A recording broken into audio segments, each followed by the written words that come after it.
Ang pag-monitoring po dapat ay hindi lang sa pamamagitan ng tawag sa telepon, kundi dapat bisitahin mismo ng agency ang kasambahay sa mismong bahay ng mga amo para nakikita talaga nila ang totoong kalagayan ng mga katulong kung okay sila doon or hindi. Ayan, napagandang idea or concern ni Kabayan. So yan din po yung gusto kong iparating, and of course ito yung gusto din ni Sir Senador Raffy Tulfo. So shoutout po sa Ma'am Malin Nison 1351, shoutout po. Okay, so yun, tama-tama po yung inyong advice, maganda po ito. Okay, alam nyo bakit? Kasi ang tanong lang naman, ilang beses dapat i-monitor yung bagong kasambahay, okay? Ilang beses hanggang sa matapos yung kontrata niya sa loob ng 2 taon. So ito po yung suggestion ko, okay? Una-una, syempre, yung first day nung yung OFW, di ba? Dalawa po kasi kung paano nila kinukuha yung kanilang kasambahay. Kasi mayroong mga amo, okay, katulad nung nakaraan, kasabay ko, may grupo kasi kami doon nila. Yung ibang amo sa airport sinusundo. Okay, pero may representative ang agency doon sa airport na merong na to prove na itong employer ang kukuha doon sa OFW. Okay, so sinusundo. Meron namang iba, minsan dinadala na ng agency yung OFW from airport to sa agency. Okay, kasi depende po yan sa schedule nung amo. Kung hindi naman biglaan o kailangan agad-agad yung OFW is mapunta agad sa bahay. So ang gagawin naman ng agency, dadalhin sa bahay, sa accommodation sa agency para makapahinga, and then yung employer, isa-isa po pumupunta doon sa agency mismo. Kasi yung ibang amo hindi lang pumupunta sa airport, maraming kasing alam mo yun, magbabayad pa. So para sigurado siya, pupunta na siya sa agency. So pag pumunta siya sa agency, and then ipaprocess na po yung dokumento, and then kukunin na po niya yung kasambahay. So yan po yung tamang proseso. Okay, mas maganda yun, mas safe ako doon kaysa airport, kasi mas maganda sa agency mismo kasi may CCTV yun, okay, at saka may dokumento kailangan, okay, na itong employer is para do sa katulong, kasi mahirap na, di ba? Mamaya kung saan dadalhin yung ating kasambahay. So tapos dadalhin ngayon sa bahay ng amo. So make sure dapat alam nung agency kung saan po yung exact address nung kasambahay. Pwede pa nga yung agency mismo yung maghahatid sa bahay eh. Para sa akin, mas maganda yun para at least yung driver o yung agency alam yung mismong bahay. So hindi ko lang alam yung exact yung ng mga agency is alam yung address. Okay, malay mo, ako employer, bibigay ko sa agency, ito yung address ko. Okay, sasang-ayon naman yung agency. Ngayon, ako yung pupunta sa agency para kunin yung kasambahay. Paano nakakasiguro yung agency is yung binigay kong address is tama? Nag-gets nyo ba yung point ko? Malay ba ng mga agency kung saan ko dadalhin tong kasambahay? So dapat hanggat maaari yung agency, okay, yung magdala dun sa bahay. Katulad ko, dinala ako dito. Pero alam ko naman pauwi kasi matagal na. Kaso yung boss ko kasi out of town. Dapat siya yung susundo sa akin sa airport, kaso nag-out of town.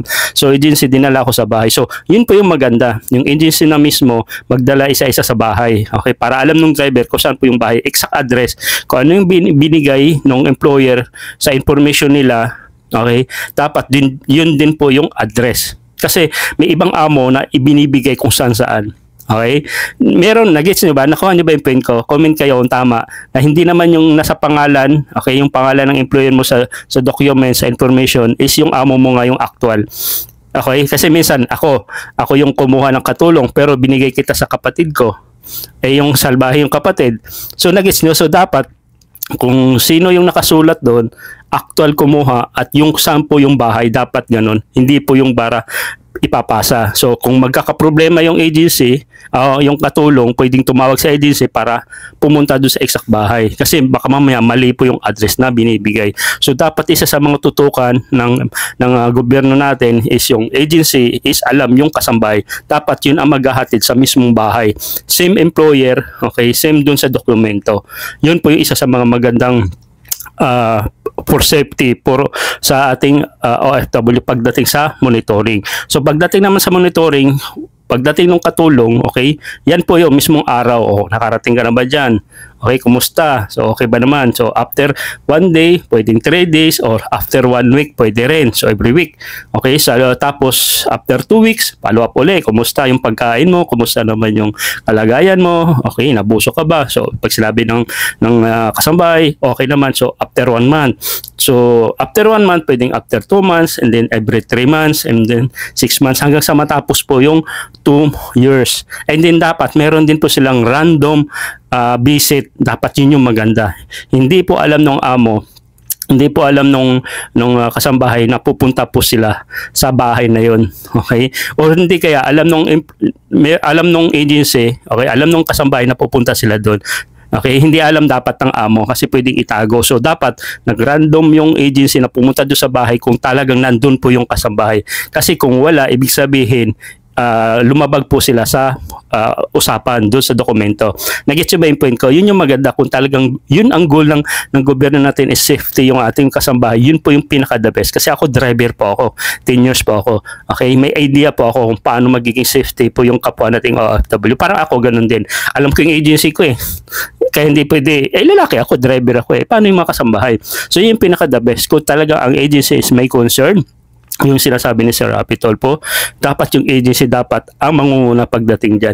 Maglagay sila ng parang help desk. Ang trabaho ng isang agency doon sa loob na yon is parang call center. Okay?